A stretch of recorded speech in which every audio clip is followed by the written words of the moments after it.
అని బెంగ పెట్టుకోవు. ఆయన మీద బాణం వేయడం ఏంటి? మూడో కన్ను ఇద్దరికి కలిసిపోయింది కాబట్టి అంగీకరించావు. దక్షుడి దగ్గరికి వెడితే దక్షుడు శివనింద చేస్తే నువ్వు శరీరమే వదిలేస్తావు. శివనింద మీద అంత కోపం, శివ గౌరవం మీద అంత ప్రీతి. కాబట్టమ్మా స్వాధీన వల్లభ, అంత అనుగమించి భర్త యొక్క మనసుని చూరగొన్నదానవు. ఇది చెప్పడానికి అంత గొప్ప కీర్తన చేశారు, అంత గొప్ప నామాన్ని ఉటంకించారు. హేమంత ఋతువు అధినాయకుడిగా ఉంటాడు. సహస్రి సహ్యశ్రీ అనేటటువంటి ఇద్దరు భార్యలతో కాపు కాస్తాడు. అది దాటితే బంగారు ప్రాకారం. ఆ బంగారు ప్రాకారం మధ్యలో కదంబ వృక్షాలు ఉంటాయి. కదంబ వృక్షాలు వానలు పడితే పువ్వులు పూసి ఆనందిస్తాయి. అక్కడ కదంబ తేనె ఏరులు కింద పారుతూ ఉంటుంది. మహాజ్ఞానులైన వారు ఆ కదంబ వృక్షాల పుష్పాల నుంచి కారినటువంటి తేనె తాగి మత్తెక్కి ఇక్కడే అమ్మవారి దర్శనం చేస్తూ ఆ కదంబ వృక్షవాటికలలో పడుంటారు. అమ్మవారు అప్పుడప్పుడు ఆ కదంబ వనాలలో విహరించడానికి వస్తూ ఉంటుంది.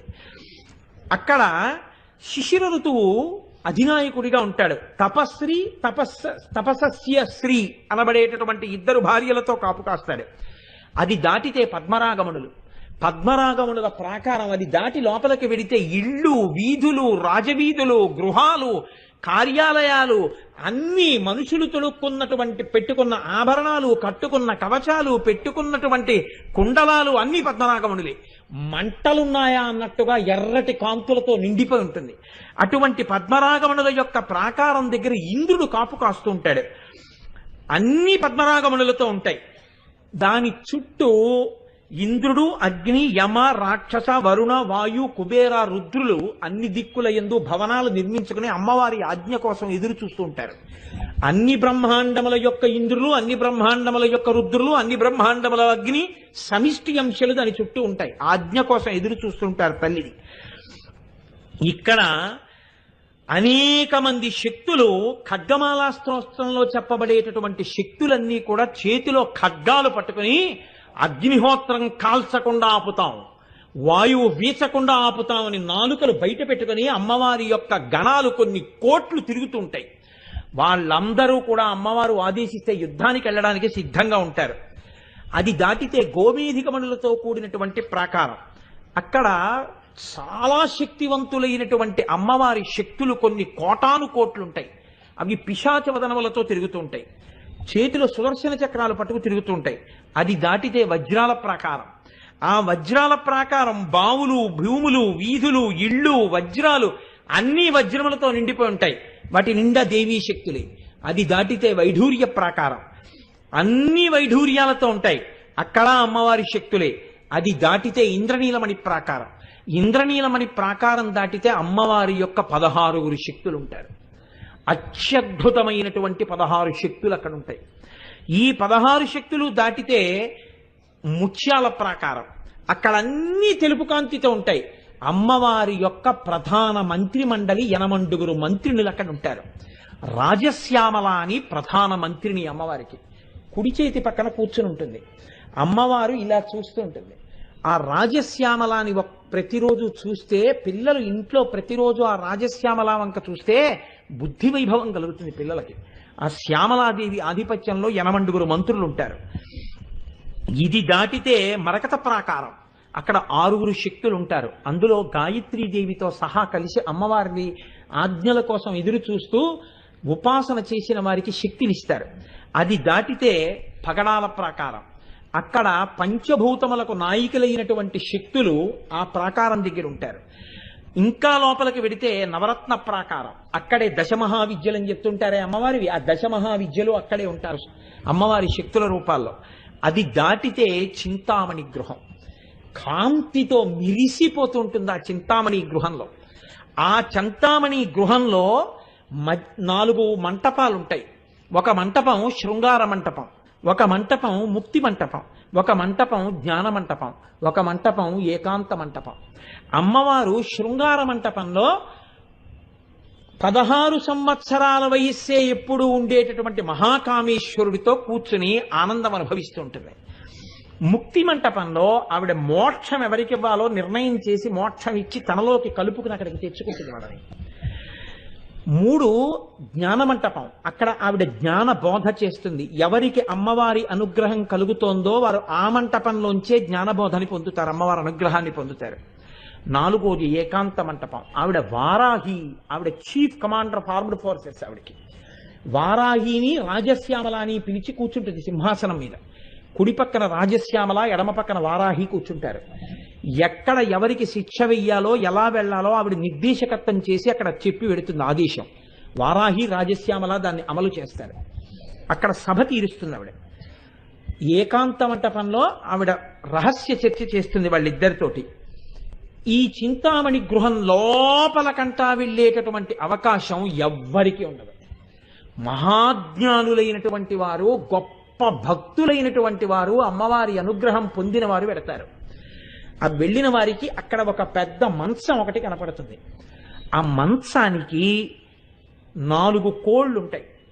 అంటే మంచానికి 4 కదండి కోళ్ళు. కానీ చిత్రం ఏమిటంటే ఇందులో ఆగ్ని ఎప్పుడూ అమ్మవారు కామేశ్వరుడు తూర్పుకి తిరిగి కూర్చుంటారు. ఇప్పుడు ఒక ఉదాహరణకి ఇది తూర్పు అనుకోండి. ఇది తూర్పు అయితే ఇదే అమ్మవారు కూర్చున్న మంచం అనుకోండి కాసేపు మీరు. ఇదే అమ్మవారు కూర్చున్న మంటపం అయితే ఇక్కడ ఈ మంచం కింద కోడు కింద కూర్చునేటటువంటి వాడు మామూలు కోడు ఉండదు. అమ్మవారు కూర్చునేటటువంటి ఆ ఆసనానికి, ఆ మంచానికి, ఆ సింహాసనానికి కింద కోడుగా ఆగ్నేయం వైపుకి చతుర్ముఖ బ్రహ్మగారు కూర్చుని ఉంటారు ఒక కోడుగా. అలాగే నైరుతి దిక్కున ఉండేటటువంటి ఆ మంచం కోడుగా శ్రీ మహావిష్ణువు కూర్చుని ఉంటారు.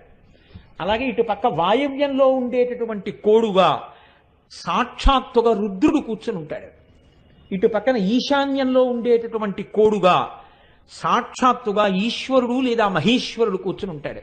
ఇప్పుడు ఈ 4 కోళ్ళని కలుపుతూ పైన ఒక పర్యంకం వేశారు కదండి, ఏదో ఒక ఆచ్ఛాదన ఇలా వేస్తే దాని మీద కదా నేను కూర్చున్నాను. ఈ 4ని కలుపుతూ వేశారు పైన. ఈ 4ని కలిపి వేసినటువంటి మంచం మీద ఆచ్ఛాదనగా సదాశివుడు ఉంటాడు. ఈ సదాశివుడు అన్న పర్యంకం మీద అమ్మవారు కూర్చుని ఉంటుంది. అమ్మవారు కూర్చున్నప్పుడు ఈ పర్యంకం మీద మహాకామేశ్వరుడు కూర్చుని ఉంటాడు. 16 సంవత్సరాల వయస్సులో ఉన్నవాడిగా నవమన్మధుడై ప్రకాశిస్తుంటాడు.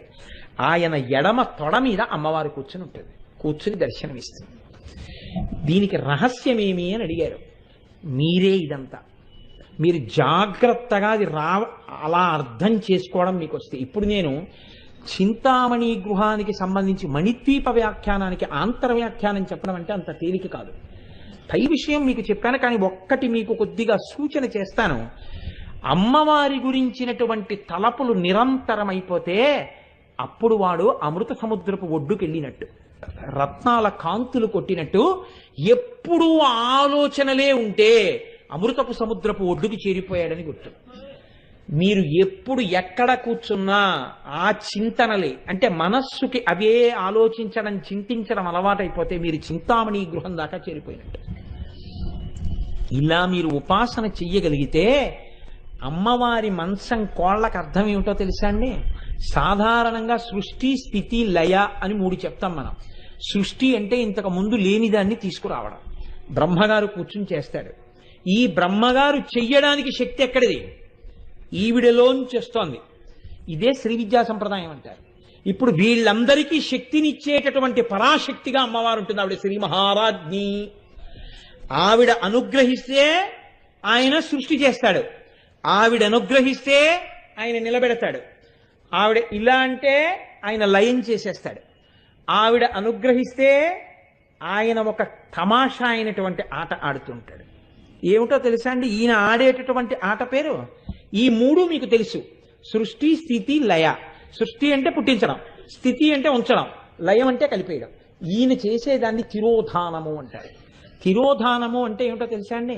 తిరస్కరణి, తిరస్కరణి అంటారు. తిరస్కరణి అంటే ఉన్నది కనపడకుండా చేయుట.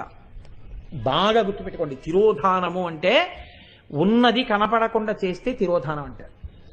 ఇప్పుడు ఒక ఉదాహరణకి, నా వెనక కూడా ఉన్నారు మనుషులు.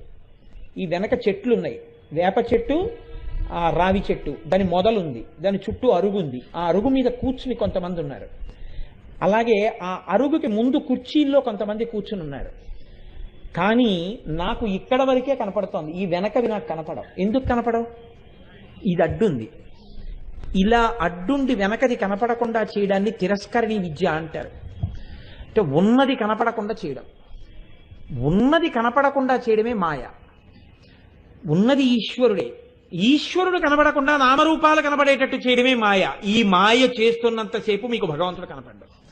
కనపడకుండా సంసారంలో పెట్టి ఆటలు ఆడిస్తుంటాడు. ఈ మాయ ఎవరు కమ్మిస్తారంటే ఈవిడ అనుగ్రహంతో ఆయన ఆడిస్తుంటాడు. ఈశానంలో కూర్చొని ఆ కూర్చుని ఆడించే ఆయన పేరే తిరోధానం. ఆయన ఆ పని చేస్తుంటాడు. మాయతో ఈ లోకాన్ని ఆడిస్తూ ఉంటాడు. పునరపి జననం పునరపి మరణం పునరపి జననీ జఠరే శయనం ఇహ సంసారే బహుదుస్తారే కృపయా పారే పాహి మురారే. ఇప్పుడు ఈవిడ చూస్తుంది ఎవరినో, వాడు పాపం చాలా పరితపిస్తున్నాడు, వాడికి జ్ఞానం ఇచ్చి ఉన్నదున్నట్టుగా కనపడేటట్టు చేస్తాను, ఉన్నది పరమాత్మ ఒక్కటే, వాడికి ఆ దర్శనం ఇస్తానంటుంది. అన్నప్పుడు ఆయన ఏం చేస్తాడంటే ఆయన పని చేయడం ఆప్ చేస్తాడు, ఈయన పని చేయడం మొదలు పెడతాడు. అంటే ఈ పైన పర్యంకంగా ఉన్నాడే ఈ సదాశివుడు అంటాడు. ఆయన ఏం చేస్తాడంటే ఈ తెర పైకెత్తుతాడు. ఆయన పైకెత్తేసేటప్పటికీ అసలుది తెలిసిపోతుంది. ఓ మాయా అన్న తెర పైకి లేచిపోయింది అనుకోండి, ఉన్నది పరమేశ్వరుడు ఒక్కడే. అనేకమైనటువంటి కుండలుగా కనపడుతున్నా ఉన్నది మట్టి ఒక్కటే. అనేక ఆభరణములుగా కనపడుతున్నా ఉన్నది బంగారం ఒక్కటే. అనేకమైనటువంటి కొయ్య బొమ్మలుగా కనపడుతున్నా ఉన్న దారు ఒక్కటే. అనేక ఆవుల పాలుగా కనపడుతున్నా ఉన్న పాలు ఒక్కటే అని మీకు సత్యం తెలిసిపోతుంది. అనేకత్వములోంచి ఏకత్వములోకి వెళ్ళిపోతారు. ఈ ఏకత్వముకి వెళ్ళిపోయేటట్టుగా మాయ అన్న తెరని ఎత్తేయడం సదాశివుడు చేస్తాడు. ఈ సదాశివుడు ఇలా చేస్తే మీకు ఎవరు కనపడతారంటే ఎడం తొడ మీద కూర్చున్నటువంటి అమ్మవారు అయ్యవార్ల యొక్క పాదాలు కనపడతాయి. ఇదే మోక్షం. ఈ నిజతత్వం తెలిసి ఆవిడలోకి కలిసిపోవడం. ఈవిడ ఎలా చెప్పిందో అలా వాళ్ళు నడుస్తారు. అందుకే ఇలా నడిస్తారు కాబట్టి, ఈవిడ చెప్పిన మాట వింటారు కాబట్టి వాళ్ళని పంచబ్రహ్మలని పిలుస్తారు. ఈవిడ కానీ వదిలిపెట్టేసిందా, ఈవిడ కానీ నేను మీతో కలిసి పనిచేయట్లేదు, నీ పదవి తీసేశానంది అనుకోండి, ఆ బ్రహ్మత్వం పోతుంది. ఈవిడ శక్తి కానీ ఆయనకి తీసేసింది అనుకోండి, ఒక ఆయనకి పదవి ఇచ్చారు, ఆ పదవి తీసేశారు. ఇప్పుడు పదవి తీసేస్తే ఆయన ఎందుకు పనికి వస్తాడండి? ఇక పనికిరాడు ఆయన. ఆ పదవి లేదు ఆయనకి. పదవి తీసేసే శక్తి ఎవరి ఎందుంది? శ్రీ మహారాజ్ఞి ఆవిడకుంది. కాబట్టి ఇప్పుడు ఆవిడ పదవి తీసేస్తే ఆయన ప్రేతం అయిపోతాడు, ఎందుకు పనికిరాడు ఇక. కాబట్టి పంచబ్రహ్మాసనాసీన ఆవిడే, పంచప్రేతాసనాసీన ఆవిడే, పంచప్రేత మంచాభిషాయిని ప్రేతాసనాసీన ఆవిడే, పంచప్రేత మంచాభిషాయిని ఆవిడే. ఇదే శ్రీ విద్యా రహస్యం. అదే మీరు ఎప్పుడైనా లలితాపరాభట్టారిక కూర్చున్నప్పుడు నలుగురు మంచంకోళ్లకు బదులు నలుగురు కూర్చున్నట్టు కనపడతారు. ఇదే దాని రహస్యం. ఇలా కనపడితే అంతా బాగుంది కానండి, అంతా తానే పరిపాలిస్తున్న దానికి మళ్ళీ పక్కన కామేశ్వరుడు ఎందుకు వచ్చాడు అంటే పరమ మర్యాద ఒకటి ఉంది లోకంలో. ఏమిటి ఆ మర్యాద? మనందరం ఆవిడ పిల్లలం కదండి, మనందరం ఆవిడ్ని చేరుతున్నాం కదా, వాళ్ళు కూడా ఆవిడ పిల్లలే కదా. ఆవిడ మొదటి నామం శ్రీమాత కదా, ఆవిడ అమ్మ అవ్వాలంటే అయ్యి ఉండాలిగా పక్కన. అందుకని లలితమైన ఈ మాతృత్వం ఉందే, పరమలాలిత్యమైన మాతృత్వము లలిత. ఇంకా ఇంతకన్నా లాలిత్యం లోకంలో లేదు. అందుకే లలితకి పక్కన లలితేశ్వరుడు ఉన్నాడు. ఆ అమ్మయే అందం, ఆ అమ్మతనం అందం. ఇంత వైభవం ఉండి ఆ భర్తకంత గౌరవం ఇవ్వడం అందం. అందుకని ఆవిడ త్రిపుర సుందరి. ఆవిడకి త్రిపుర సుందరీశ్వరుడు ఉన్నాడు, త్రిపుర హరుడు ఉంటాడు. ఆవిడ త్రిపుర సుందరి, ఆయన త్రిపుర హరుడు. వీళ్ళిద్దరిది కలిపి అన్యోన్య దాంపత్యం. అంటే త్రిపురములను మాయ ఈవిడ చేస్తుంది. త్రిపురాసుర సంహారం చేసి జ్ఞానం సదాశివుడిగా ఆయన ఇస్తుంటాడు. ఆవిడ అనుగ్రహంతో శ్రీ విద్యా సంప్రదాయంలో అయితే. కాబట్టి ఇప్పుడు త్రిపుర సుందర ఆవిడ, లలితాంబ ఆవిడ, రాజరాజేశ్వరి ఆవిడ పరిపాలకురాలుగా. రాజరాజేశ్వర ఉండడు, త్రిపుర సుందర ఉండడు, లలితేశ్వర ఉండడు, శివ మాత్రం ఉంటారు. మహాకామేశ్వర మహాకామేశ్వరిగా ఇద్దరు కూర్చుంటారు. ఇది పంచప్రేత మంచాధిశాయని పంచబ్రహ్మాసనాసీన. ఇప్పుడు ఒక్కసారి రండి. సుమేరు శృంగ మధ్యస్థ శ్రీమన్నగరనాయక చింతామణి గృహాంతస్థ పంచబ్రహ్మాసనస్థిత. తర్వాత మహాపద్మాటవీ సంస్థ కదంబ వనవాసిని. ఇది ఇక్కడే మీరు చూడాలనుకుంటే బాగా జ్ఞాపకం పెట్టుకోండి నేను చెప్పేటప్పుడు. ఆ నామాన్ని నేను ఇందులోకి ఎందుకు తేలేదో తెలుసా అండి? మహాపద్మాటవీ సంస్థ ఎందుకు చెప్పలేదో తెలుసా? బాగా సమర్థుడైనటువంటి గురువు పక్కన ఉండి చూస్తే తప్ప, జాగ్రత్తగా గమనిస్తే తప్ప చేయకూడదు కుండలిని. పరమాచార్య అంతటి వారు ఈ విషయంలో హెచ్చరిక చేశారు. కుండలిని శక్తిని జాగృతం చేసి కదిపితే మూలాధారం దగ్గర నుంచి షట్చక్రములు విచ్చుకుంటాయి. ఆ విచ్చుకున్నప్పుడు అవి ఏమవుతాయంటే తాటి చెట్టంత ప్రమాణంలో నాళమును పెద్ద పెద్ద తామరల కింద విచ్చుకుంటాయి. అంటే యోగ శక్తులు కలిగి విచ్చుకుంటాయని దాని అర్థం. అంతంత విచ్చుకుంటే మూలాధారం దగ్గర నుంచి కుండలిని జాగృతమై పైకెక్కుతుంది. షట్చక్ర భేదనం చేసి సహస్రారంలోకి వెళ్ళి ఇక్కడే మహాకామేశ్వరుడు యొక్క తొడ మీద కూర్చున్నప్పుడు అమృత వృష్టి కురుస్తుంది యోగి మీద. ఆ అమృత వృష్టి కురిసినటువంటి వాడెవరో వాడు ఇక్కడే చింతామణి గృహాంతస్థ ఆయన అమ్మని దర్శనం చేస్తాడు. అది జ్ఞాన మార్గంలో అయితే, నిన్న నేను చెప్పినటువంటి మార్గంలో అమ్మవారు ఉన్న ఇల్లు మన పూజాగృహమే అని చింతామణి గృహం చేసుకుంటాడు. మా అమ్మ ఉన్న చోటుకి వెళ్ళాను, సాలువక్యం. మా అమ్మకి దగ్గరగా ఉన్నాను, సామీప్యం. అమ్మని ఆరాధన చేసి ఆ రూపంతో ఉంటాడు, సారూప్యం. ఆఖరికి ధ్యానంలో అమ్మలో కలిసిపోతాడు, సాయుధ్యం. ఇలా విడితే ఎలా అవుతుంది అంటే సుధా సింధోర్ మధ్యే సురవిట పివాటీ పరివృతే అని మణిద్వీపే నీపోపవనవతి చింతామణి గృహే శివాకారే మంచే పరమశివ పర్యంక నిలయాం భజంతి త్వాం ధన్యాః కతిచన చిదానందలహరీం అంటారు శంకరాచార్యుల వారు సౌందర్యలహరిలో. ఇప్పుడు మీరు ఇది వినడంలో మీరు ఎన్ని నామాలు దాటారు? సుమేరు శృంగ మధ్యస్థ శ్రీమన్నగరనాయక చింతామణి గృహాంతస్థ పంచబ్రహ్మాసనస్థిత మహాపద్మాటవీ సంస్థ కదంబ వనవాసిని. తర్వాత సుధాసాగర మధ్యస్థ. ఇక్కడి వరకు నేను చెప్పేసినట్టేనా? ఇప్పుడు చెప్పేసినట్టేనా కాదా? ఇవన్నీ చెప్పలేదండి ఇప్పుడు నేను. సుధాసాగర మధ్యస్థ అంటే అమృత సముద్రం మధ్యలో ఉంది. అమృతం కన్నా గొప్పది ఆ సముద్రం. అమృతం తాగిన వాళ్ళు మళ్ళీ జన్మలు విడిచిపెట్టి బ్రహ్మాదులు శరీరాలు విడిచిపెట్టారు. ఈ సుధా సముద్రం మధ్యలో ఉన్న అమృత స్వరూపిణి అయిన అమ్మవారి దర్శనం చేసిన వాడు ఇహ పుట్టడు, మోక్షం పొందుతాడు. కాబట్టి అది సుధాసాగర మధ్యస్థ. ఇప్పుడు ఈ నామాల వరకు నేను వెళ్ళిపోయినట్టేనా కాదా? మీకేమైనా అభ్యంతరమా? కాబట్టి రేపు నేనేం చెప్పాలి? కామాక్షి. ఇది చెప్పే ముందు ఇవాళ మీకు నేను చాలా ముఖ్యాతి ముఖ్యమైనటువంటి విషయాలు రెండు మనవి చేస్తున్నాను. రేపు కామాక్షి పరమోత్కృష్టమైన నామం గురించి రేపు నేను మాట్లాడతాను. అమ్మ మాట్లాడిస్తుంది, సందేహం లేదు. కానీ మనం ఇంత కార్యక్రమం చేస్తున్నాం కదా, ఆ తల్లి అనుగ్రహం ప్రధానంగా సువాసినులు నోచుకోవాలి. అదృష్టానికి కొన్ని కోట్ల కోట్ల కోట్ల జన్మల తరువాత సువాసినిగా ఉండి అమ్మవారి పాదాల మీద కుంకం వేసే భాగ్యం పొందుతారు అని శాస్త్రవచనం. అమ్మవారు దేనికి పొంగిపోతుందంటే సువాసిని ఇంత కుంకం అమ్మవారి పాదాల మీద వేస్తే పొంగిపోతుంది. ఇవాళ త్రయోదశి నాటి సాయంకాలం రాత్రివేళ కాబట్టి అమ్మవారి అనుగ్రహం చంద్రమండల రూపిణిగా చాలా విశేషంగా ఉంటుంది. అందుకని మీకు ఇవాళ చెప్తున్నాను. మనం మహాశివరాత్రి నాటి సాయంకాలం 6 గంటల వేళ అమ్మవారిని కోటి కుంకుమార్చన చేస్తాం. ఆ కోటి కుంకుమార్చన కోసమని సువాసినులందరికీ కూడా ఐడెంటిటీ కార్డ్స్ ఇస్తారు. ఎవరికి ఐడెంటిటీ కార్డు ఉందో వాళ్ళనే అందులో కూర్చోవడానికి అనుమతిస్తారు. ఎందుచేత అంటే అనంతంగా చేయించడానికి మనకి ఒక పరిధి ఉంది, ప్రాంగణం ఒకటి చూసుకోవలసిన అవసరం ఉంది. ఎందుకని అంటే మీ అందరూ మగవాళ్ళు ఆడవాళ్ళు అందరూ ఇంట్లో ఓ పిల్ల ఉంటుంది, పెళ్లి కావలసిన పిల్ల ఉంటుంది, ఓ చదువుకుంటున్న పిల్లాడు ఉంటారు. ఎవరికి అమ్మవారి అనుగ్రహం అక్కర్లేదు. ఎవరో ఒక్కరికో ఇద్దరికో కాకుండా ఇది అందరికీ అమ్మవారి అనుగ్రహాన్ని అందించాలి అనుకున్నాం. అందున లలితా సహస్రనామ స్తోత్ర ప్రవచనం జరుగుతుండగా దాని అంతర్భాగంగా మహాశివరాత్రి నాటి అసుర సంధ్య వేళలో ఇంత గొప్ప కోటి కుంకుమార్చన జరగడానికి మన ద్రవ్యం పడడము అంటే దానికి ఎంత అదృష్టం ఉండాలండి. అందుకే శనివారం ఆదివారం 2 రోజులు తీసుకొచ్చి మీరు ఎంత సమర్పిస్తే మీ శక్తి వంచన కాదని అనుకుంటున్నారో ఆ ద్రవ్యాన్ని హుండీలో వెయ్యండి. సోమవారం నుంచి మాత్రం ఇంకా హుండీ పెట్టండి అని అడగద్దు.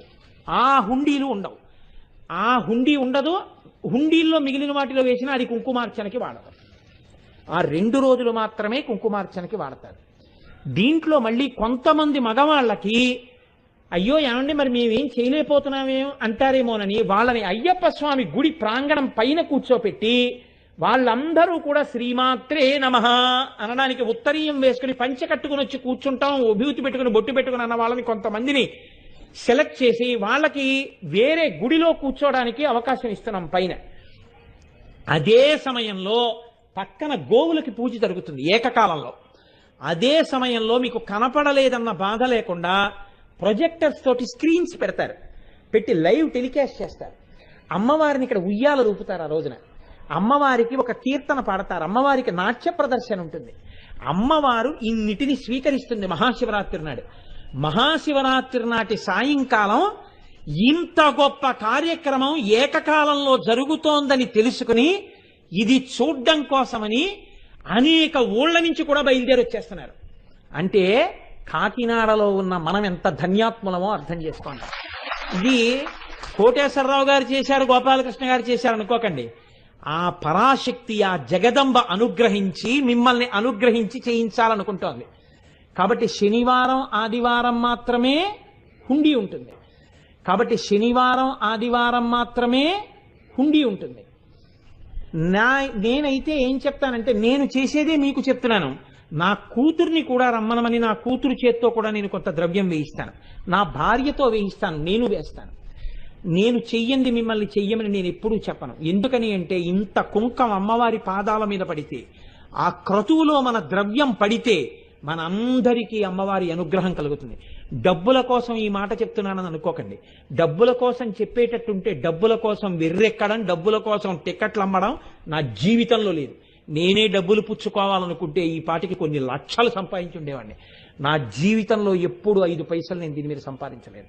మీ అందరికీ తెలుసు ఆ విషయం. కాబట్టి సహృదయంతో ఈ కార్యక్రమాన్ని అర్థం చేసుకోండి. చేసుకుని చక్కగా శనివారం ఆదివారం ఈ కార్యక్రమాన్ని మీరు వినియోగించుకోండి. మీరు ఇబ్బంది పడకుండా. నేను మీకు ఆ మాట కూడా చెప్తున్నాను, సోమవారం దాటిపోయిన తర్వాత ఏదో ఒక రోజున మీకు ఆ టోకెన్లు ఇస్తాం. ఆ టోకెన్లు ఇచ్చినప్పుడు ఆ డేట్ మాత్రం ముందు ఎందుకు చెప్పట్లేదో తెలుసా అండి? ఒక్కటే కారణం. నాకు తెలుసు, లలితా సహస్రం మొదలు పెట్టినప్పటి నుంచి ఎందరో తల్లులు రోజు వచ్చి ఇక్కడ కూర్చుని వింటున్నారు. వాళ్ళందరూ నాకు తెలుసు. నేను ఒక డేట్ చెప్పాను అనుకోండి, 5 గంటలకి ఈ ప్రాంగణం టోకెన్ల కోసం నిండిపోతే అసలు పరమభక్తితో లలితా సహస్రం విన్న వాళ్ళకి నేను ఆ టోకెన్ అందించే ప్రయత్నంలో విఫలమైపోవచ్చు. అందుకే టోకెన్లు ఏ రోజు ఇస్తున్నానో నేను చెప్పను. ఇలాగే సభ నడుస్తూ ఉంటుంది. ఇవాళ ఇమ్మని అమ్మవారు ఏ రోజు ఆదేశిస్తుందో ఆ రోజు గోపాలకృష్ణ గారిని పిలిచి నేను అనౌన్స్ చేస్తున్నాను, టోకెన్లకి కౌంటర్ పెట్టండి అని చెప్పి టోకెన్లు ఇచ్చేస్తాను. ఇందులో మీ క్షేమం కోసం, మీకు అందరికీ అందడం కోసమే ఆ ప్రయత్నం కోసం తప్పించి అది ఏదో ఎవరిని మోసం చేయడం నా ఉద్దేశ్యం కాదు. ఆ రోజున టోకెన్లు మిగిలిపోయాయి అనుకోండి, మేమేం దగా చేసేది ఉండదు. మీరు ఒక్కటే తీసుకోండి, 2 తీసుకుంటే మీకు ఇబ్బంది, అమ్మవారి పట్ల అపచారం అయిపోతుంది. మీ చెల్లెలు ఉందనుకోండి, ఆ మర్నాడు ఎన్ని గంటలకు ఇస్తామో చెప్తాం. ఆ మిగిలిన టోకెన్లలో మీరు తొందరగా వచ్చి నిలబడి ఆ టోకెన్లు కూడా తీసుకోండి. మీరందరూ చేసుకోవాలని మా కోరిక. ఇక్కడే కానీ ప్రాంగణం కావలసినంత ఉండి ఉంటే ఇంత ఉత్సాహం ఉన్నందుకు 1 కోటి మందితోటి చేయించే ప్రయత్నమే చేద్దామేమో. ప్రాంగణం ఒకటి పరిధి ఉంది కదండి, ఆర్గనైజింగ్ ఎబిలిటీకి ఒక పరిధి ఉంటుంది కదా, వాటిని దృష్టిలో పెట్టుకోండి. కాబట్టి మనందరం భుజం కలిపి మహాశివరాత్రి నాటి సాయంకాలం అమ్మవారిని వైభవోపేతంగా సేవించుకుని మనందరం తరించిపోదాం. మీ అందరూ అమ్మవారి బిడ్డలే, నేను బిడ్డన్నే. ఇది అమ్మ కార్యంగా చేద్దాం. ఎవరో చేస్తున్నారు మనం చేస్తున్నాం కాదు, మనందరం కలిసి అమ్మవారికి చేసుకుంటున్నాం అన్న పూనికతో ఈ కార్యక్రమానికి ప్రతిస్పందించండి. రెండో పరమ ముఖ్యమైనటువంటి గమనిక, రేపటి రోజున కామాక్షి నామం వస్తోంది. కామాక్షి నామం తర్వాత అత్యద్భుతమైనటువంటి భండాసుర యుద్ధం ప్రారంభమవుతుంది. అమ్మవారు భండాసురుడి మీద యుద్ధం చేయడం, అది మహిషాసుర మర్దనంలా ఉండదు, చాలా చమత్కారంగా ఉంటుంది, జ్ఞానం కలుగుతుంది అది వింటుంటే. అందులో బాలానామం వస్తుంది. ఈ బాల అన్న నామం వచ్చిన రోజున అమ్మవారు పరమప్రీతి చెందేస్తుంది. కాబట్టి అమ్మవారు ఏం కోరుకుంటుందంటే, తనకి ఎంతో ఇష్టం ఏమిటంటే బాల పూజ జరగాలని ఆవిడ కోరుతుంది. కాబట్టి ఎల్లుండి అనగా 21వ తారీఖు మాఘశుద్ధ పూర్ణిమ మహామాఘి, పరమోత్కృష్టమైన రోజు. ఆ రోజు బాలానామం యొక్క వైశిష్ట్యాన్ని ఈ వేదిక మీద చెప్తాను. కొద్దిసేపు చెప్పి పూర్తి చేసిన తర్వాత ఇక్కడ ప్రత్యేక వేదిక కడతారు. బుట్టల్లో వడ్లు పోసి ధాన్యం పోసి బాలల్ని కూర్చోపెట్టి 3 బాలల్ని మేళతాళాలతో తీసుకొస్తారు. అలా పూజ అందుకోవాలన్నా కొన్ని కోట్ల జన్మల అదృష్టం ఉంటే ఆ బాల అందుకుంటుంది. 3 బాలల్ని ఈ విషయంలో నిర్ణయం చేసేశారు. ఆ 3 బాలల్ని 3 జంటలు బుట్టలో పెట్టి తీసుకొస్తాయి. ఆ 3 జంటలు కూడా నిర్ణయింపబడ్డారు. తీసుకొచ్చి కూర్చోపెడతారు. కూర్చోపెట్టి ఆ బాలకి పూజ చేస్తారు. చూస్తే చాలండి. అప్పుడు ఈ బాల కాళ్ళు కడిగినటువంటి ఎర్రటి నీళ్లు ఉంటాయి. ఆ లత్తుకతో కూడినటువంటి నీటిని మీ అందరి మీద చల్లుతారు. లలితా సహస్రం విన్నందుకు మొట్టమొదట బాలానుగ్రహాన్ని పొంది బాల పూజ చేసి మహాశివరాత్రి వైపుకు అడుగులేద్దాం. మాఘీ నాడు మాఘమాసంలో పౌర్ణమి నాటి రాత్రి పౌర్ణమి చంద్రుడు ప్రకాశిస్తుండగా ఇంతమంది తల్లులు ఇంతమంది తండ్రులు చూస్తుండగా బాల పూజ జరిగి ఆ బాల పాదోదకం తల మీద పడుతుంటే ఆ రోజున అమ్మవారు ఎంత పొంగిపోతుందో ఆ రోజు ప్రసాదం తీసుకున్న వాళ్ళదే భాగ్యం. కాబట్టి చక్కగా మీ అందరికీ ప్రసాదాలు ఏర్పాటు చేయబడతాయి. ఎల్లుండి చక్కగా మీ అందరూ అది చూసి వెళ్ళడానికి అనుకూలంగా సిద్ధమై రండి.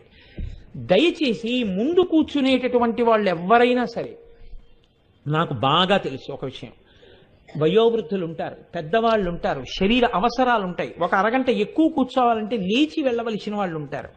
అలా ఇబ్బంది ఉంటుందండి మాకన్న వాళ్ళు ముందు కూర్చోకండి. ఎందుకంటే మీరు లేచి వెడుతుంటే ఇబ్బందిగా ఉంటుంది ఇంతమందిని తొక్కి వెళ్ళడం. ఇప్పుడు కూర్చుంటున్న వాళ్ళు ఎవ్వరూ అలా ఇబ్బంది ఉన్నవాళ్ళు కారు, చక్కగా కూర్చుంటున్నారు. ముందు కూర్చున్నవారు ఆ తల్లి దగ్గర నుంచి ఎంత భక్తిగా కూర్చుంటున్నారో అలా కూర్చోగలిగిన వాళ్ళు చక్కగా ముందు కూర్చోండి, ఏమి ఇబ్బంది లేదు. ఇప్పుడు కూర్చుంటున్న వాళ్ళ విషయంలో నాకేమీ సమస్య లేదు, చక్కగా కూర్చుంటున్నారు. చూడండి, మనందరం అమ్మవారిని సేవించుకుని తరించాలి అని మాత్రమే నా కోరిక. అందుకని మీకు విజ్ఞాపన చేశాను. దీన్ని దృష్టిలో పెట్టుకోండి. ఒక చోట అయితే ఏమంటారంటే, చాలా మంచి శకునం ఏది అంటే భార్య ముఖం చూడు నిద్రలేవడమే. ఎందుకంటే ఆమె యందు లక్ష్మి ఉన్నది. మీకు కన్యాదానం చేసినప్పుడు ఆవిడ్ని లక్ష్మిగా మీకు కన్యాదానం చేశారు.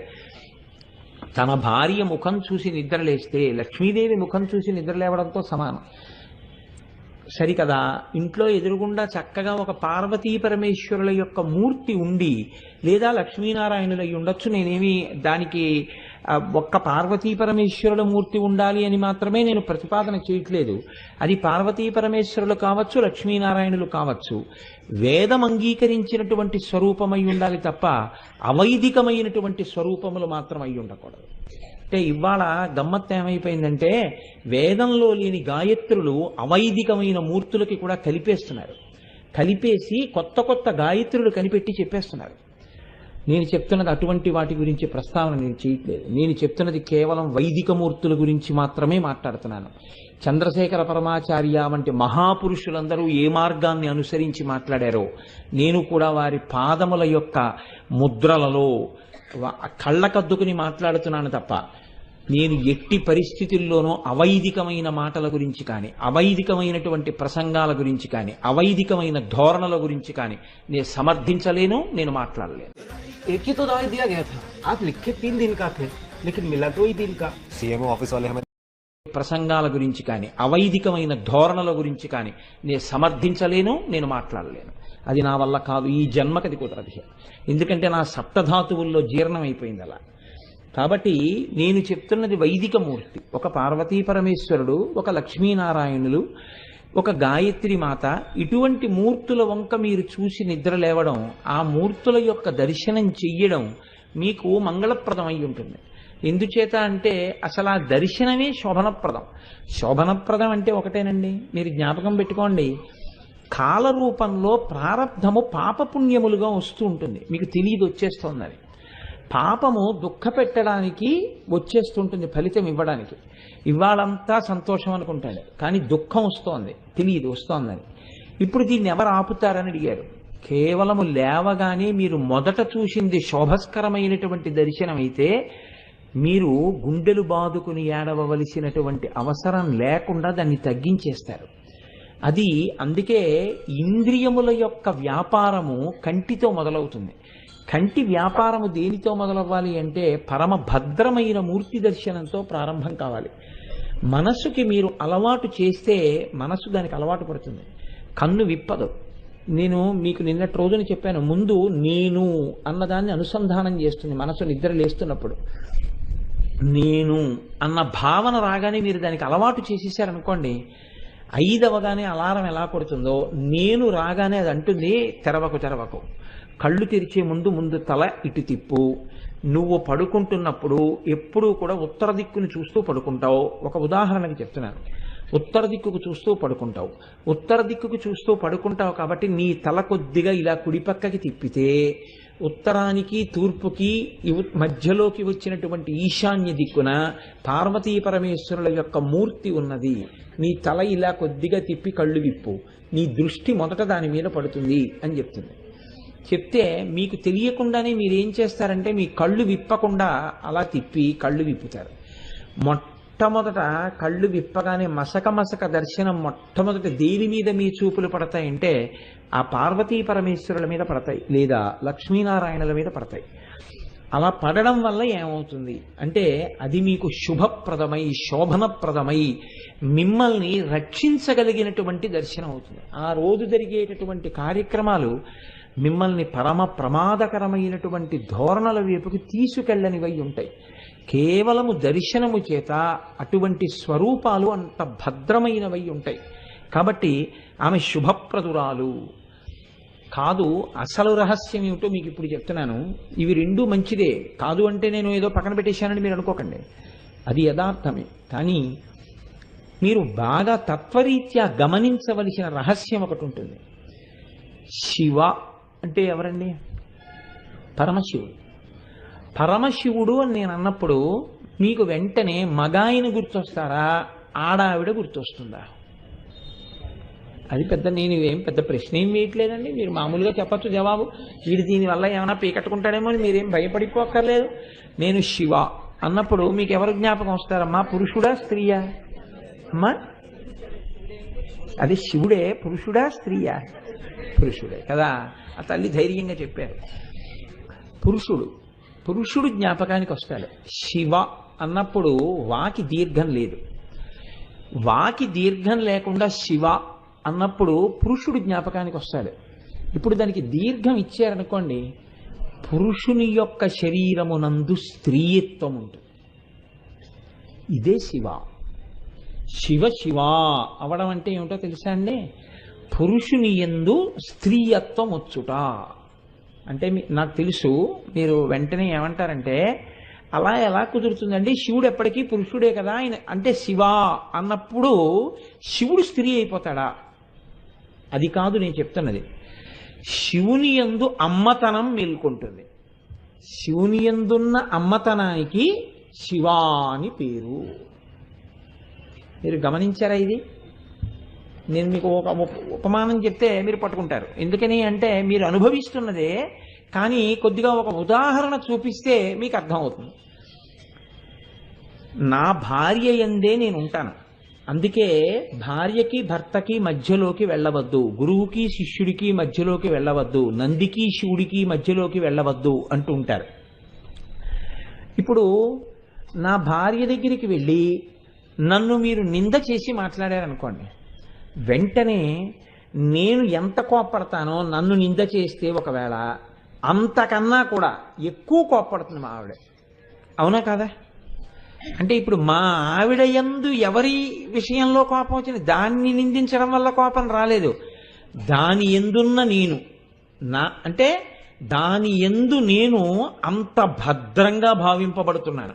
నా భార్య యందు నేను, నా యందు నా భార్య అంటే ఏదో నా భార్య పుట్టింటికి వెళ్ళింది అనుకోండి, ఓ 4 రోజులు పిల్లలకి వేళపట్టున ఏదో నేను అన్నం అవి ఏర్పాటు చేయవలసి ఉంటుంది.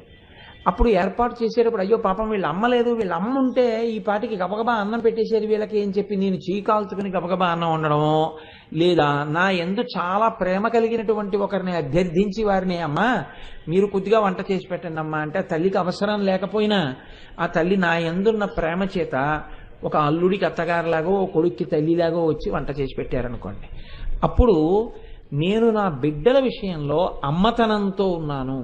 నా యందున్న అమ్మతనమే అప్పుడు ప్రతిఫలించింది. నా బిడ్డల యందు నేను చూపే మమకారమునందు నా యందున్న అమ్మతనం ఉంది. నా యందున్న నాతనం నా పిల్లలు అల్లరి చేసినప్పుడు నా భార్య నాలో ఉన్నటువంటి తండ్రితనాన్ని రెచ్చగొడుతుంది. నువ్వేనయా వాడిని శిక్ష వేసి జాగ్రత్త చేయవలసిన వాడివి, ఇప్పుడు 4 దెబ్బలు కొట్టడం కూడా నేనే కొడతాను. తండ్రితనంలో ఒక చిత్రం ఉంటుంది, అది శిక్ష వేస్తుంది. దాని యందు కించిత్ భయం ఉంటుంది తండ్రితనంలో. మీరు ఎంత కాదన్నా ఇది సత్యం.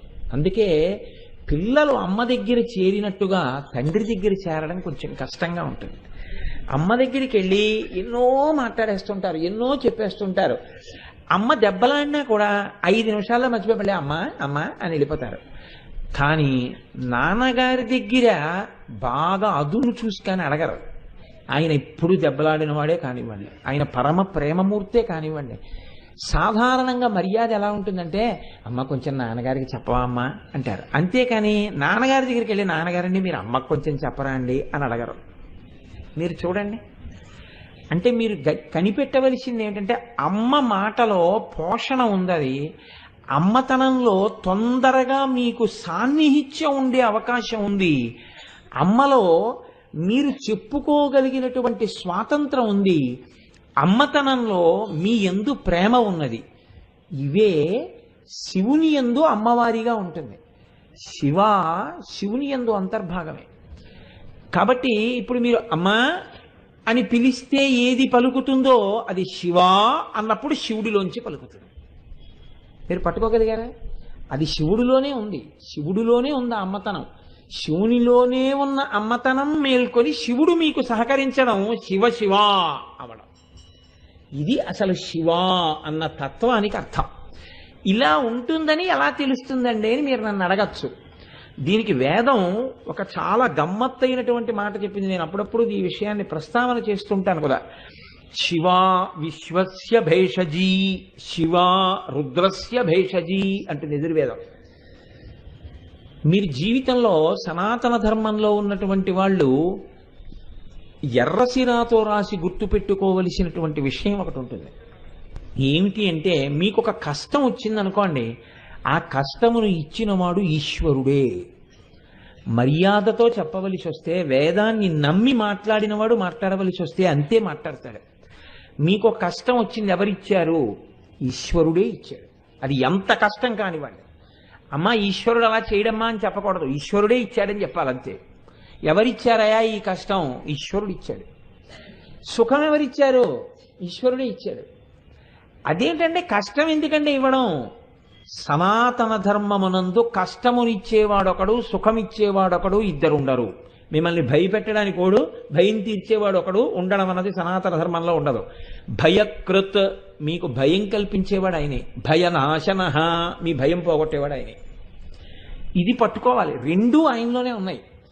మిమ్మల్ని భయపెట్టినప్పుడు, మీకు కష్టం ఇచ్చినప్పుడు ఆయన ఏ రూపంలో ఉంటాడో తెలుసా అండి?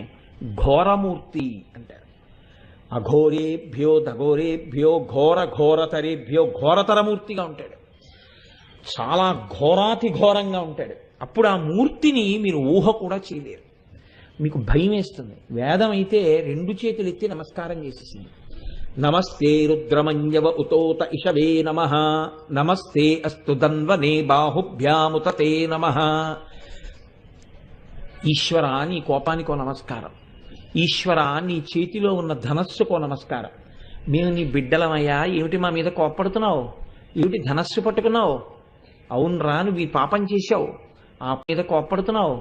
ఏమిటి ధనస్సు పట్టుకున్నావు? అవునరా నువ్వు ఈ పాపం చేశావు, ఆ పాపానికి ఫలితం ఇవ్వాలనుకుంటున్నాను. ఇప్పుడు ఆ పాపానికి ఫలితం ఇచ్చేటప్పుడు ఈ ఘోర రూపంలో నించుంటున్నాను. ఇప్పుడు ఈ ఘోర రూపం మీ పట్ల ఉపశాంతి పొందాలంటే అందులోనే ఉన్నటువంటి అమ్మతనం లేవాలి. అమ్మతనం పైకి లేచిందనుకోండి, ఈ ఘోర రూపం తగ్గిపోతుంది. ఈ ఘోర రూపం తగ్గిపోయి మీకు ప్రసన్న రూపుడైపోవాలి, అంటే మంగళప్రదుడైపోవాలి, మీకు శుభాలు ఇచ్చేవాడుగా ఉండాలి. ఎప్పుడూ ఘోర రూపం మీ మీదకి లేవకుండా ఉండాలంటే, మీరు ఎప్పుడూ ఆయన్ని మంగళప్రదుడుగా ఉంచాలంటే ఆయనలో అమ్మతనాన్ని లేపుతూ ఉండాలి. అమ్మతనాన్ని లేపుతూ ఉండడం అంటే ఒక్కటే, ఈశ్వర తప్పు చేయలేదని నేనన్నా, పాపం చేయలేదని నేనన్నా, ఖచ్చితంగా పాపం చేశాను. పాపం చేయకపోతే నేను ఇలా మనుష్య శరీరంతో రాను. మనుష్య శరీరం అంటేనే పాపపుణ్యాలు అనుభవించడానికి వచ్చింది. కాబట్టి నేను పాపం చేశాను. కానీ నాకు ఇవాళ ఒక రహస్యం తెలిసింది. పాపమునకు ఫలితం నువ్విస్తావు, పుణ్యమునకు ఫలితము నువ్విస్తావు. నిన్ను నమ్మి ఉన్నాను కదా, నువ్వు నాకు ఘోరాతి ఘోరమైనటువంటి ఫలితాన్ని ఇచ్చేస్తే నా మనసు ఇంకా బాగా కుదురుకుని ఉన్నటువంటి స్థితి కాదు. ఈ శోకము వలన నా మనస్సు నీ పాదములను విడిచిపెట్టేస్తుందేమో అని భయంగా ఉంది. అందుకని తండ్రి, నా తప్పులను మన్నించు, నా తప్పు క్షమించు, నా పాపములను క్షమించు. అందుకే మీరు ఏ స్తోత్రం చేయండి ఆఖరణ ఒకటి ఉంటుంది, అజ్ఞానినా మయా దోషాన శేషాన్ విహితాన్ హరే క్షమస్వత్వం క్షమస్వత్వం శేషశైల శిఖామణి. వెంకటేశ్వరుడిగా అన్నారనుకోండి, నేను అజ్ఞానిని, 1, 2 కావు నా తప్పులు, అశేషాన్, ఇన్ని తప్పులో లెక్క పెట్టడానికి వీల్లేదు. నేను ఇన్ని తప్పులు చేసిన వాడిని, నువ్వో దూది పర్వతమునందు నిప్పురవ్వ లాంటి వాడివి, ఇన్నింటినీ నువ్వు కాల్చేయగలవు, నేను ఒప్పుకున్నాను కాబట్టి. నువ్వేం చేస్తావు? క్షమస్వత్వం క్షమస్వత్వం శేషశైల శిఖామణి. ఈశ్వర నన్ను మన్నించు. ఇది ఇక్కడి నుంచి రావాలి, ఇక్కడి నుంచి కాదు, ఇక్కడి నుంచి రావాలి. ఇది వేదము యొక్క సారం. మీరు ఇక్కడి నుంచి మాట్లాడాలి. ఇక్కడి నుంచి మాట్లాడి, ఈశ్వరుడు ఉన్నాడు, నా పాపమును చూస్తాడు, నా పుణ్యమును చూస్తాడు, నా పాపమునకు ఫలితమిస్తాడు, నా పుణ్యమునకు ఫలితమిస్తాడు. ఇవాళ సంతోషంగా ఉన్నాను, రేపు కూడా సంతోషంగా ఉండాలంటే ఆయనలో ఉన్న అమ్మతనాన్ని నేను మేల్కొల్పుతూ ఉండాలి. ఆయనలో ఉన్న అమ్మతనాన్ని మేల్కొల్పడం అంటే, తండ్రి నా పొరపాట్లుంటాయి, నా తప్పులుంటాయి, నా పాపాలుంటాయి, నేను ఎంతటి వాణ్ణయ్యా, స్వామి నన్ను అనుగ్రహించు, నన్ను మన్నించు, అలాగని తప్పులు చేస్తూ ఉండమని కాదు. నేను తప్పులు చెయ్యకుండా నువ్వే నన్ను నిగ్రహిస్తుండు, నాకు జ్ఞానమును కల్పించు, నాకు గురువులతోడి సంగమును అట్టపెట్టు, నాకు పెద్దలతోడి సాన్నిహిత్యాన్ని ఇయ్యి, సత్సంగాన్ని ఇయ్యి. పెద్దలతో కూడి ఉండడం వల్ల, తరచు నేను ఆ మాటలు వినడం వల్ల నేను పాపములను చేయనటువంటి స్థితిని నాకు కృప చెయ్యి తండ్రి అని మీరు ఈశ్వరుణ్ణి ప్రార్థన చేయవలసి ఉంటుంది. ఇది నా అంత నాకు రావట్లేదు, నువ్వు నాకు ఇయ్యని అడగడం శరణాగతి చెయ్యడం. అప్పుడు మీరు మీ ఉపాయములను వదిలిపెట్టేశారు. నా వల్ల నేను ఉండలేకపోతున్నాను, నువ్వే నన్ను కాపాడు. శరణం తరుణేందు శేఖర శరణం మే గిరిరాజ కన్యక శరణం పునరేవతావుభౌ శరణం నాణ్యదుపైవి దైవతం. ఇది మీరు చెయ్యడం ఆయనలో ఉన్న శివాని పైకి లేపడం. ఈ శివా లేస్తే ఆయన ఏమై ఉంటాడు? రుద్రస్య భేషజీ.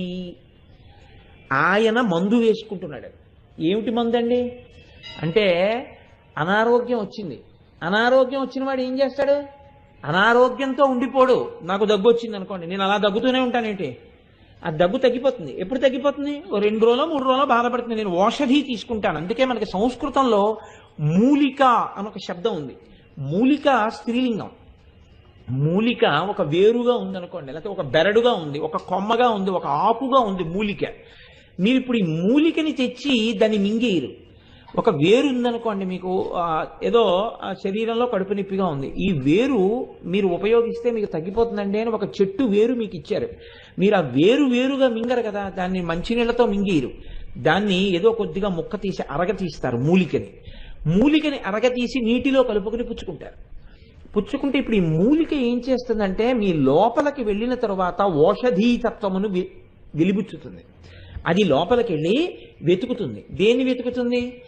మీకు రోగమునకు కారకమైనటువంటి క్రిములు ఎక్కడున్నాయో వెతుకుతుంది. రక్తంలో వెళ్ళి వాటి మీద దాడి చేసి వాటిని సంహారం చేస్తుంది.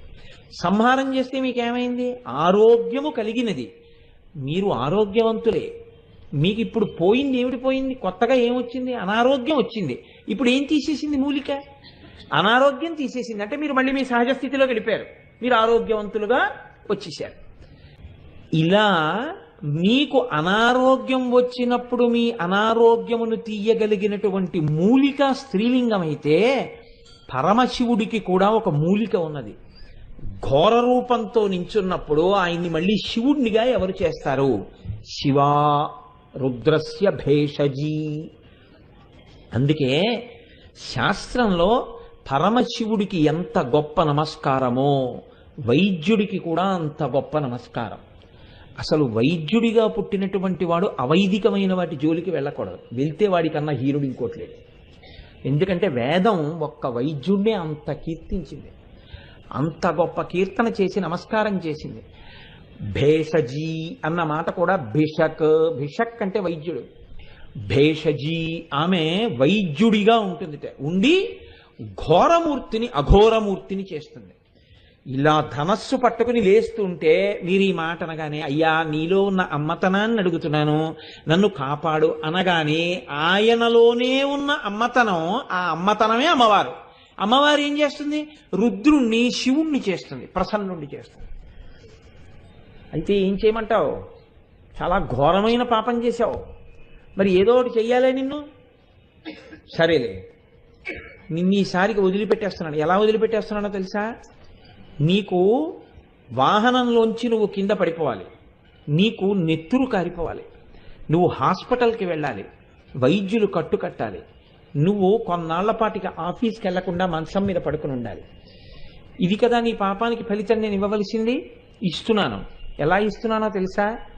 నువ్వు బస్సు దిగిపోతుంటే గభాలన నీ చేతి వాచి కొంచెం వదులుగా ఉండడం వల్ల ఆ పక్కనే ఉన్నటువంటి ఒక మేకుని పట్టుకుంది. పట్టుకోవడంలో, గభాలన లాగడంలో వాచి గట్టిగా పట్టుకుని స్ట్రాప్ తెగిపోయింది.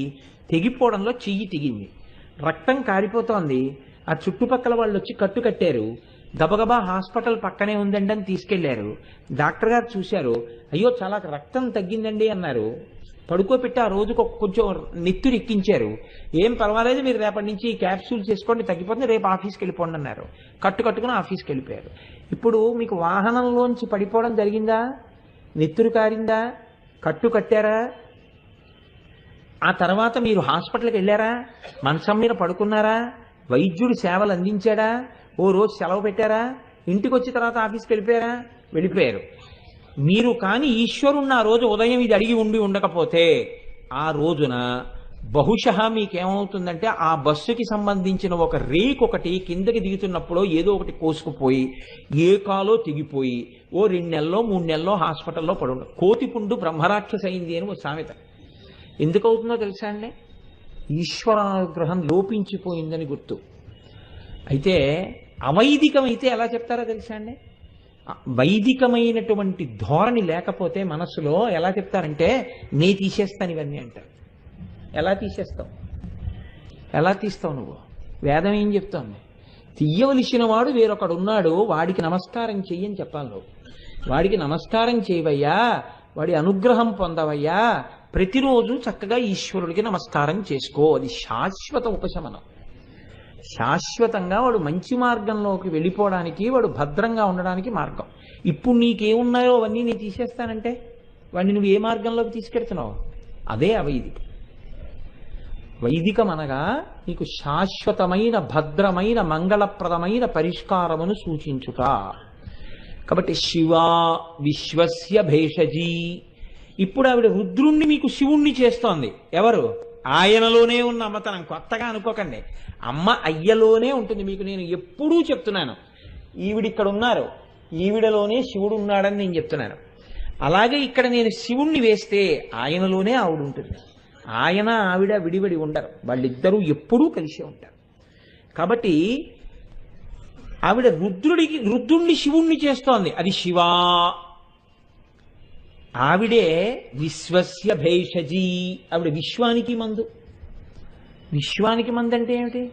విశ్వం విష్ణుర్వషట్కారో భూత భవ్య భవత్ప్రభు అని ప్రారంభం. విష్ణు సహస్రనామ స్తోత్రాన్ని చదువుకోవడం అంత గొప్ప వరం మనుష్య జన్మకి ఇంకొకటి లేదు. ఏ కారణం చేతనైనా మీరు విష్ణు సహస్రాన్ని విడిచిపెట్టుకుంటే మీ అంత దురదృష్టవంతుడు లోకంలో ఉండడు. లలితా సహస్రం ఇంకొక పైమెట్టు మీద ఉంటుంది. అటువంటి విష్ణు సహస్రం విశ్వం విష్ణుర్వషట్కారో భూత భవ్య భవత్ప్రభు అని మొదలెట్టింది. విశ్వమే విష్ణువు. ఇప్పుడు ఈ విశ్వములో నువ్వు కూడా ఉన్నావు. నువ్వు కూడా ఒక మనిషివి, విశ్వమునందు అంతర్భాగం. నువ్వెప్పుడు విష్ణువు అవుతావు? నీవే ఈశ్వరుడు ఎప్పుడు అవుతావు? నువ్వు ఈశ్వరుడు అవడానికి నీకు కొత్తగా ఆత్మ సాక్షాత్కారం అన్న మాట లేదు. సాక్షాత్కారం అంటే లేనిది వచ్చి నీకు కనబడితే సాక్షాత్కారం. సాక్షాత్కారానికి ఎక్కడి నుంచి తీసుకొస్తావు ఆత్మని? ఆత్మని తీసుకొచ్చి నీకు చూపిస్తే సాక్షాత్కారం. ఆత్మ ఎక్కడుందండి? ఇక్కడే ఉంది. ఆత్మానుభవము. ఆత్మగా మీరు అనుభవాన్ని పొందితే అద్వైతానుభూతి, దాన్ని అపరోక్షానుభూతి అని పిలిచింది వేదం. అంటే ఆత్మ సాక్షాత్కారమా ఆత్మానుభవమా అంటే ఆత్మానుభూతి ఆత్మానుభవమునకు రావాలి. ఆత్మానుభూతి 5 నిమిషాల్లో వచ్చేది కాదు. మీరు నా దగ్గరికి 8 గంటలకు వస్తే 8:10కి మీకు ఆత్మానుభవం నేను ఇవ్వలేను.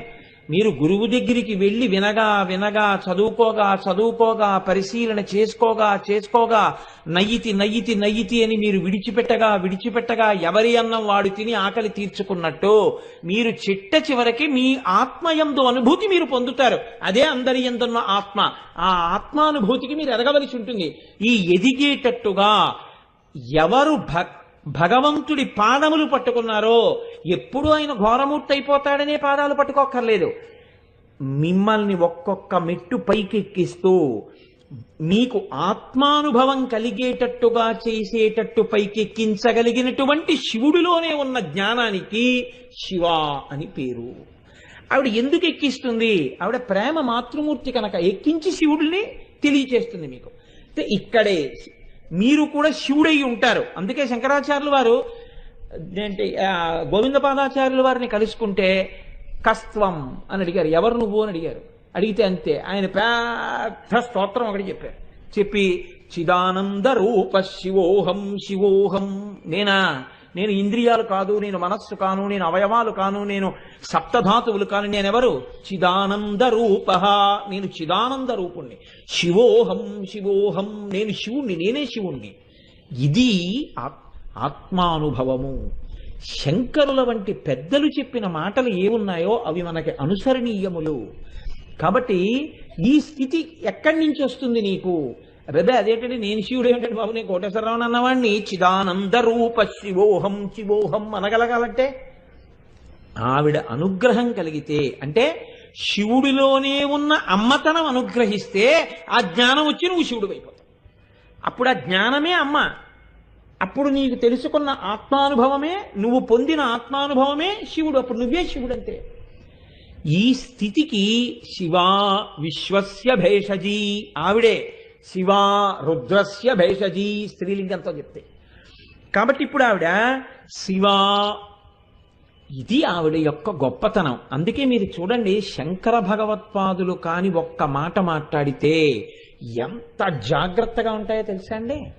జాగ్రత్తగా ఉండడం అంటే ఆయనకి జాగ్రత్తని కాదు నా ఉద్దేశం, ఆయన అపర శివావతారం. అందుకే ఆ మాటలు అలా ఉంటాయి.